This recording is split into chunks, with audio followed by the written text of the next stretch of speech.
Hey traders, happy Sunday to everyone. It's obviously the weekend for me right now. It's Sunday morning for me right now as I speak. I'm about to go for a workout, but I want to do this quick video for you. Something a bit different.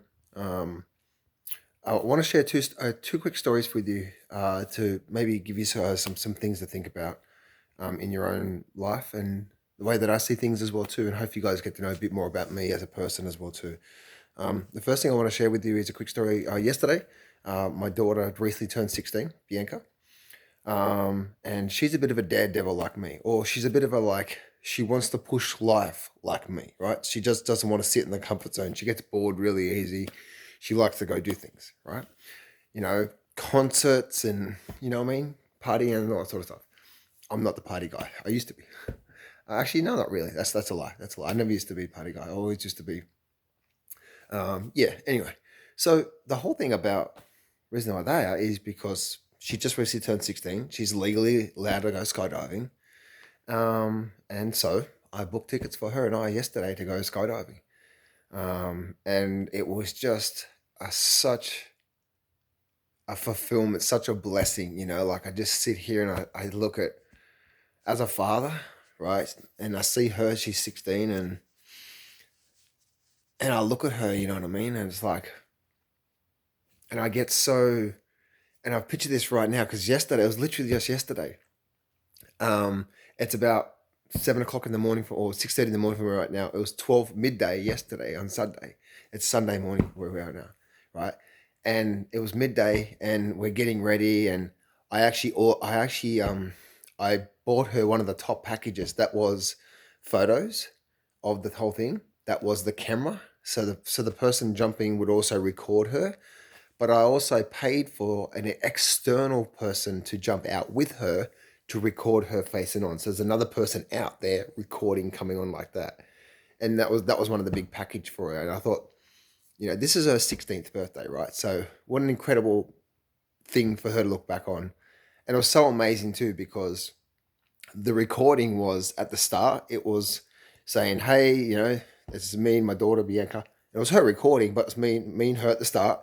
And then the rest of the video was her going on the plane, jumping out of the plane and landing. And then at the very end, it was me and her as well too. It's just saying that it was so good to have that, as a memory, because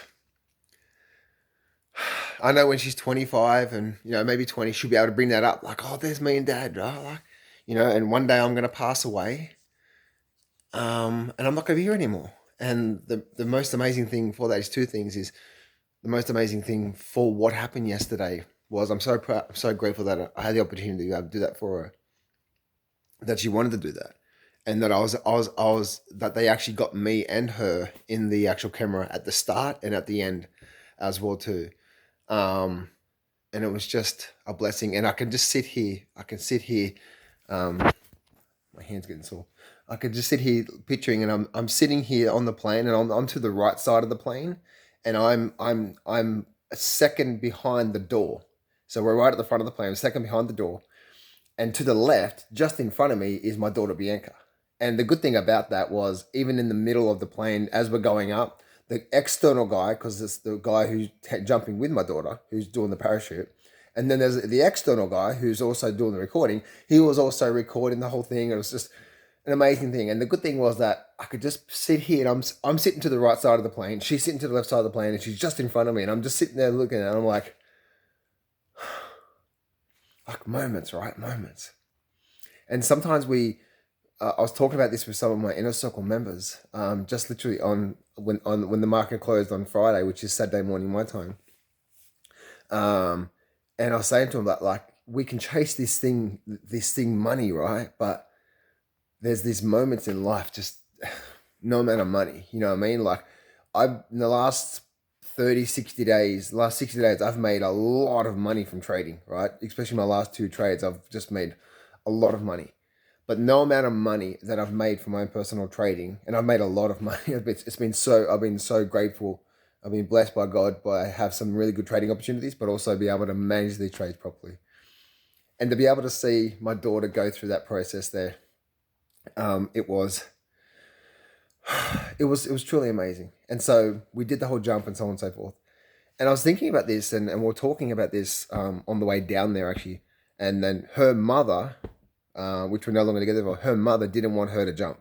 She's like, oh, well, what if something happens and fee, all this fee stuff. And I'm thinking about this, more as I'm separated from her mother, and the kids are with their mother most of the time. And I was saying to Bianca, I'm like, don't let that fear stop you, because everyone's fearful, but on the other side of that fear, every now and then is one of the greatest blessings, greatest joys. For example, skydiving. I guarantee you, right, that, if Bianca was, if her mother was, oh my God, I don't want you to go skydiving. What happens? What if something happens? Oh my goodness. Protected, comfort. It's like, and I said to Bianca, I said, don't let that fear stop you. I said, everything good you want is on the other side of that fear. It's like, and I reflect back on my own personal trading success. Do you know there was a time where I was $250,000 in debt, and then I had to go save some money at a job, and then go borrow money at $10,000 to go invest in my mentor. Now that was well over 10 years ago. That to invest $10,000 with him to go get private coaching from me, because I knew I needed to get help. I was fearful. What am I doing? Like, I'm fearful. But do you know that one thing? Since then I've invested well over 6 figures with him. But do you know that one thing has led me to making more money than I can ever possibly imagine when it comes to my own personal trading? I'm trying to stay humble with you guys, because it doesn't matter about how much money I'm making, but I'm trying to share with you guys that on the other side of that fear, right? We all have the fear. But when you jump out of that plane, you know the analogy, right? It's like, and I even do it myself to this day. Like, no one's perfect. Everyone still has that fear. I still have that fear. Sometimes I put myself, when you put yourself into a box, right? It's like, oh, who am I? I'm just John Howell, and I'm just this little maggot who's going to fit in, like, who am I that I think I can do this? And it's hard. That's one of the things that are hard about trading, right, guys? It's like,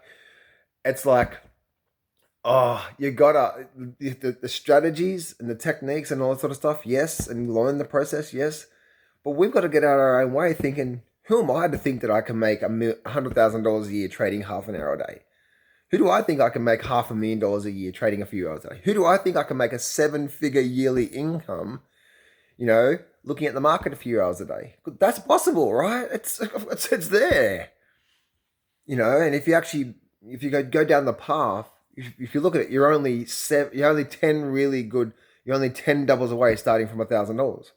1 into 2, 2 into 4, 4 into 8, all the way down to 10. So you're only 10 really good trades to $1 million. So what if I said to you, you're only 20, maybe 30 really good high quality trades with some losses in there for you to make $1 million, even starting with $1,000? Like, you see what I'm saying here, right? Like, we have these limiting beliefs, and we all do it. We put ourselves into this box, right?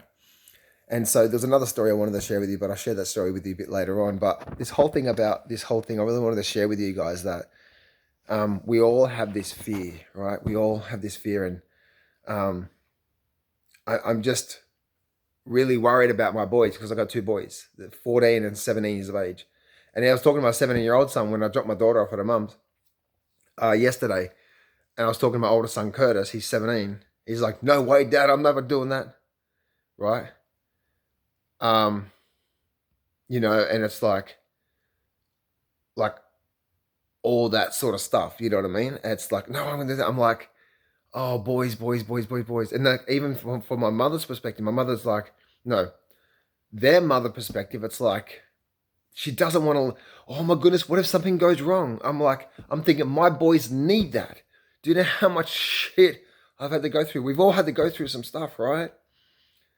Right? And guess what? On the way of you trying to become great at something, you're going to get smacked. People are going to do some really bad stuff to you. It's going to happen. On the way you become successful trading, guess what? You're going to blow up some trading accounts. You're going to do some really bad things. You're going to go off the path. You're going to do some really dumb shit. You know what I mean? But it's keep coming back and keep going. Yes, I just fell over. Yes, oh man, my goodness. I felt like I just got hit by, Canelo or McGregor or whoever you're following the UFC sports. You know what I mean? So that's the journey towards that there. So my hope is, guys, is that yes, on the way to doing something great, you're gonna have to face this fear. But if you don't get out of that fear, my goodness, that comfort zone is the most worst thing, the worst place on this planet. And I think that's where a lot of depression comes, right? We want to be comfortable, but that's where we start to become depressed.